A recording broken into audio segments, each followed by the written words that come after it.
Anyways, hanggang ngayon ay hindi pa rin lumilitaw ang aktor na si Ken Chan mula nang mapabalita itong nagtatago dahil sa malaking pagkakautang.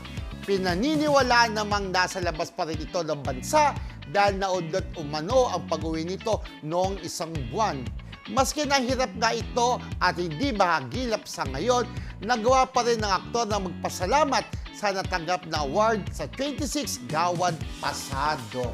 Talbog. Kasi last month, di ba, dapat babalik na daw si Ken Chan, sabi niya sa mga bali-balita, para harapin yung mga kasong syndicated estafa na alam ko naman, dumatakbo sa isip nyo. Kaya lang, bigyan pa rin natin konting anesthesia ito, di ba?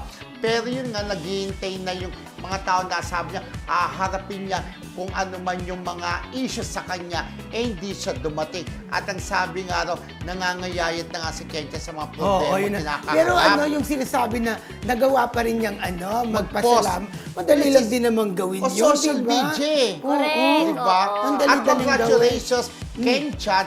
Winner nga siya para sa Papa Mascot na siya rin ang isa sa producer, di ba? Baka busy si Ken Chan maglakad sa mga tuyong dahon na yun. Baka kaya hindi pero syempre, di ba, mas maganda rin na harapin. Hindi, Kaya lang, seriously. dalawa na Gaya- dalawa seriously, na gaya yung kanyang warrant of arrest, di ba? At kung di ako nagkakamali, parang involved na rin daw di umano, yung kanyang kapatid. kapatid. Tama ba? Na-discuss nga Na-discuss namin. Na-discuss namin. nyo kasi absent ako, di ba? Absent Oo. ka. So, hindi ka nanood? Nanood ako, sabi mo, total wala naman ako kaya siraan mo ako, di ba? Joke! Nakakalungkot lang. Kung nanood ka, nung sinabi ko. Basta 2 beses yun Ano nga? Ano sinabi Basta niya? may sinabi kayo, basta nanood ako. Tungkol sa bully, In passing. Tungkol Hindi sa daw bully. ako mabubuli kasi mukhang pulis, ay malaking katawan, ganon. Tama. Ay, kung ako mabubuli, hindi ako mabubuli. Kasi yung topic namin dun sa movie na pinanood natin, Ay, di ba? si ano, yung na girl. Believe It or Not. Yes. So, At ang hababa ng ano nyo yung banter.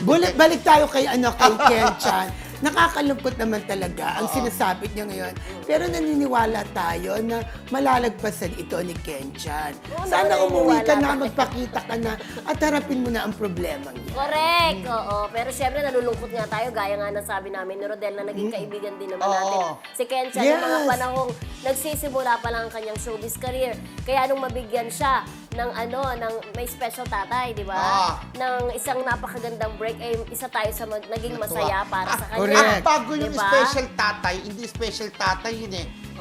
Yung isa pang, yung bakla siya, ang ganda-ganda Rose, niya. parang may rose. Oo, yung Oh, gano'n, diba? yung gano'n. Oo. Yes. Di ba Yes. sayang din yung karoon ni Ken Chan. Sana bumalik na dito at At harapin harapin niya niya. na yung kasong kinakaharap niya ngayon.